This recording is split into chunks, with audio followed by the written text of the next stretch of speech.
వీడియోలో రీసెంట్గా రిలీజ్ అయిన Sandeep Kishan movie Mazaka movie story తెలుసుకునే ముందు కొత్తవారు చూసినట్లయితే మన ఛానల్ తప్పకుండా సబ్స్క్రైబ్ అయితే చేసుకోండి. మూవీ స్టోరీస్ అయితే వస్తాయి. ఇక డైరెక్ట్ కథ విషయానికి వెళ్ళిపోదాం. కృష్ణ పుట్టగానే అతని తల్లి అయితే చనిపోతుంది. దీంతో వెంకటరమణ అంటే మన రావు రమేష్తో కలిసి పెరుగుతాడు. తల్లి లేదనే బాధ, కృష్ణకి బారిపోయిన కూతురు ఉండుంటే తనకి వండి పెట్టేది, తనని జాగ్రత్తగా చూసుకునేది అనేది బాధ. సో ఆశ రమణకైతే ఉంటాయి.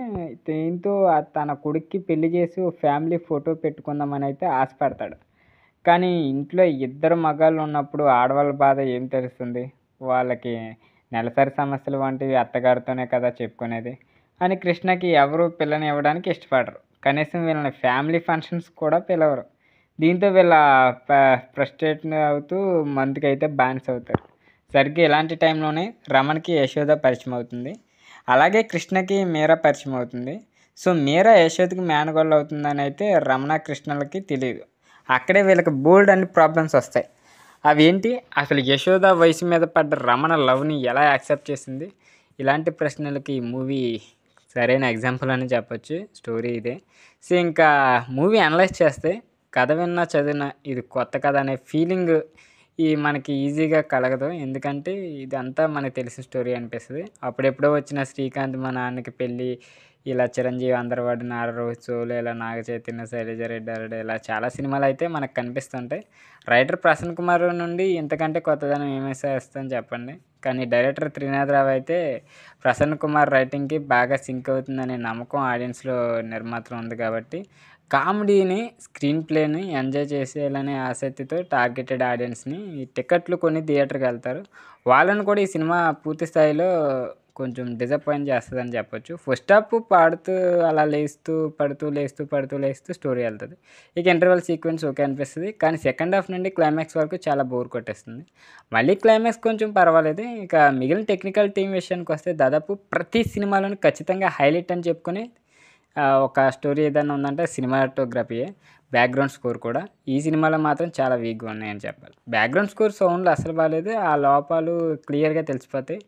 ఇక తమిళ సంగీత దర్శకుడు లియోన్ జేమ్స్ని అయితే తెలుగు ఫిల్మ్ మేకర్స్ ఎందుకు ఎంకరేజ్ చేస్తున్నారో అర్థం కాదు. సో సినిమాలో ఒక్క పాట కూడా కొంచెం వినసొంపుగా అయితే ఉండదు. బ్యాక్గ్రౌండ్ స్కోర్ కూడా వరస్ట్ అని చెప్పొచ్చు.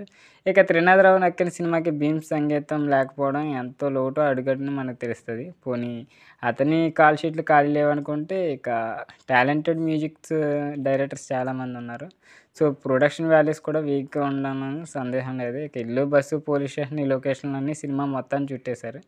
ఇక యాక్టింగ్ విషయానికి వస్తే సందీప్ కిషన్ చూడటానికి ఇందులో బాగున్నాడు. కానీ ఎందుకో వేసిన షర్టే మళ్ళీ వేస్తాడు. అతని గొంతు కూడా ఎందుకో దెబ్బతింది. స్పీడ్గా చెప్పే డైలాగులు చాలామందికి అర్థం కాలేదు. రావు రమేష్ బాగా చేశాడు. ఇక ముఖ్యంగా క్లైమాక్స్ వచ్చే కిచెన్ సీన్లో అయితే ఫుల్ మార్క్స్ వేసేయచ్చు. కానీ అన్షుతో అయితే కెమిస్ట్రీ వర్కౌట్ కాలేదు. ఆ సీన్లు చూడటానికి కూడా చాలా ఇబ్బందిగా అనిపిస్తుంది. శ్రీకాంత్, జగపతి బాబు అంటే సీనియర్ హీరోలను తీసుకొని ఉంటే బాగుండేదనే ఫీలింగ్ కలుగుతుంది. ఇక చాలా ఏళ్ళ తర్వాత రీఎంట్రీ ఇచ్చిన అన్షుకి మంచి క్యారెక్టర్ అయితే దొరికింది. కానీ ఆమె యాక్టింగ్తో మ్యాజిక్ చేయలేకపోయింది. ఇక రీతు వర్మ యాక్టింగ్తో ఇంప్రెస్ చేసింది ఏమీ లేదు. పైగా ఆమె లుక్స్ కూడా బాగాలేవు. మేకప్ కూడా చాలా డల్గా ఉంది. మురళీ శర్మ సైకో కామెడీని బాగానే ఉంది. సో మణిచందన, మతిమరుపు, తల్లి క్యారెక్టర్లు అయితే పర్వాలేదు అనిపించింది. ఐపురాది శ్రీనివాసరెడ్డి కామెడీ మార్క్ అయితే వర్కౌట్ అవ్వలేదు. సో ఈ మూవీలో ప్లస్ పాయింట్స్ వచ్చేసి ఇంటర్వెల్, క్లైమాక్స్. ఇంకా minus points screen play, music, production values. So Dhamaka వంటి కంటెంట్ ఉంటే చాలు, మజాకని ఒకసారి ట్రై చేయొచ్చు. కానీ సినిమాలో ఉన్న మంచి మ్యూజిక్ ఇందులో లేకపోవడం వల్ల మ్యాజిక్ చేసే అవకాశం అయితే తక్కువ అయిపోయింది. సో ఇది ఈరోజు ఈ మూవీ అనలైజ్ స్టోరీ అయితే. సో మొత్తానికి ఇలా అయితే ఉంది మజాకా. వీడియో నచ్చినట్లయితే తప్పకుండా లైక్ చేయండి. ఇలాంటి మూవీ అప్డేట్స్ కోసం, మూవీ రివ్యూస్ కోసం మన ఛానల్ తప్పకుండా సబ్స్క్రైబ్ అయితే చేసుకోండి.